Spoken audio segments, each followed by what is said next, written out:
everyone, welcome to my channel. My name is Kristen Brunel. A little bit about myself, I am a type 1 diabetic of almost 14 years. I was diagnosed on April 4th, 2008. I was 10 years old. I have a boyfriend named Brody, and we have one son together. His name is Bryce. He'll be 2 on November 23rd. And we have 2 dogs, Coda and Maisie, who are both husky mixes, husky mutts, whatever I want to say. We are from Melville, Saskatchewan, originally from Steinbach, Manitoba. Yes, we are Canadian. I've been wanting to start this channel for quite some time now, actually.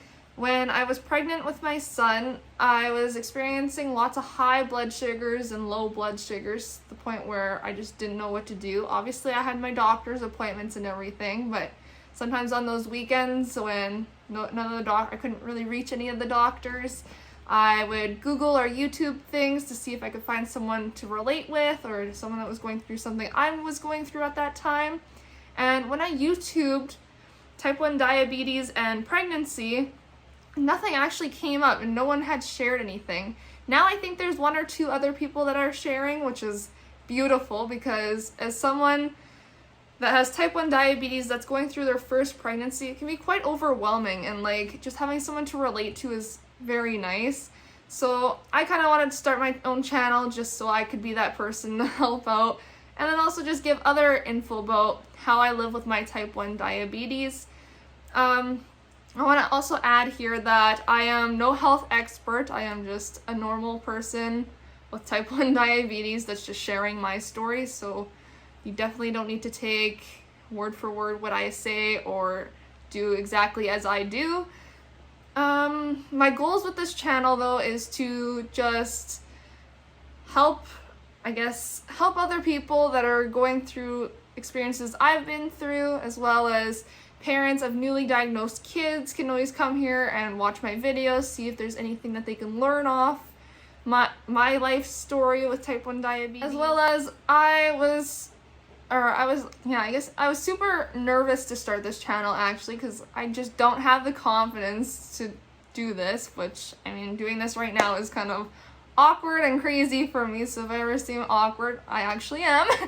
But I just want to kind of encourage other people to get out of their comfort zone and try something new and just put yourself out there. Because you never know, someone else could be watching this, like learning 1 or 2 things off this, right? But I kind of just want to jump into my diagnosis story. So I was diagnosed on April 4th, 2008. I was 10 years old at the time.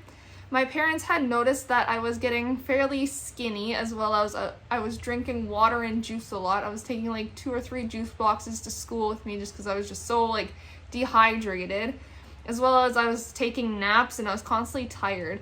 And then something they also didn't know, but I knew, I was peeing the bed quite often and kept it kind of a good secret as I was just doing my own laundry so that they wouldn't find out, because I was embarrassed about it at the time, which now I think back, it really wasn't my fault.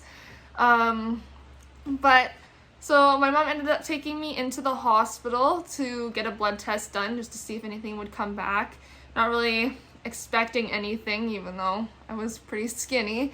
And then, so we went home that night. My mom was making homemade pizza for supper, so I decided to go take a nap while I was waiting because I was tired.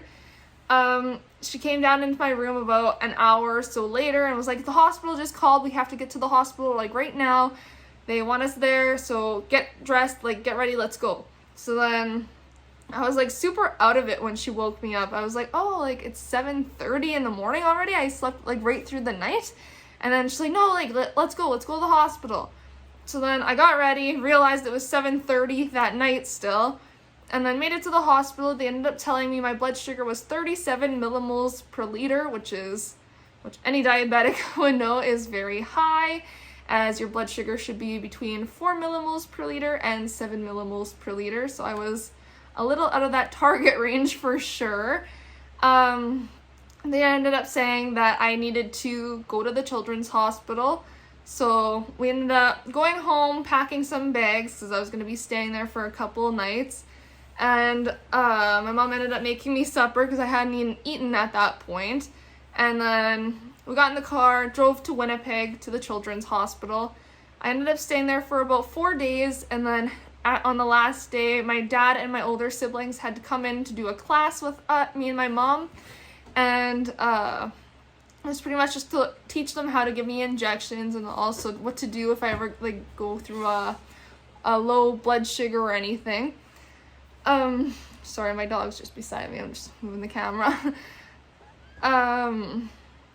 So yeah, we did that class, ended up going home. I finally got to go home, relax at my house, and then kind of just had to learn how to adjust to my new lifestyle with type 1 diabetes. So my mom ended up keeping me home from school for about a week, I would say. And then I learned how to do my injections in that time. I was just pretty much doing them in my stomach just because that was the easiest spot for me to do. And then also learning how to test my blood sugars, which I was kind of already a pro at doing while in the hospital. And then I just had to learn how to start carrying snacks around with me everywhere I went, as well as making sure I'd take my needles in the morning, and then supper and bedtime was how it was when I first started out with type 1 diabetes. And then just learning how to count carbs, as every time I would eat, I would have to write down exactly what I ate, and then how many carbs were in that, and then add those up, and then figure out the amount of insulin that I was giving myself for that meal. So it was a lot of adjusting and learning for sure. And then I also had tons of doctor's appointments in that first little while, so that kept me pretty busy with going to Winnipeg for every doctor's appointment, and then as well as trying to still be in school and then adjust to my new lifestyle, which can be pretty hectic for a 10-year-old. I can definitely say now though, my life with type 1 diabetes is a lot easier than when I first started out, as I was doing 3 injections a day. I was doing my breakfast, my breakfast, my supper, and my bedtime. And then I was poking my fingers anywhere between 4 to 6 times a day. And then right now I am on the Omnipod insulin pump.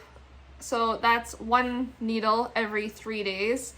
And I'm on the Freestyle Libre 2, which is right here on my arm, which I change this every like 12 to 14 days, I would say. And so it's literally just using my phone and scanning at this point. So I don't even have to poke my fingers unless my blood sugars are completely out of control. Then I kind of always poke them just to see like what that one's reading at and then what this one's reading at, and see if it's about the same thing, which they say is a good idea to do. But yeah, so if anyone has any questions, feel free to comment down below, as I would love to answer some questions for people.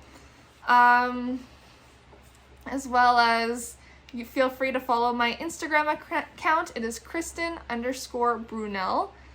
And comment any other videos you'd like to see or things you'd like to know about my life with type 1 diabetes. And also please don't forget to subscribe. Thank you for watching.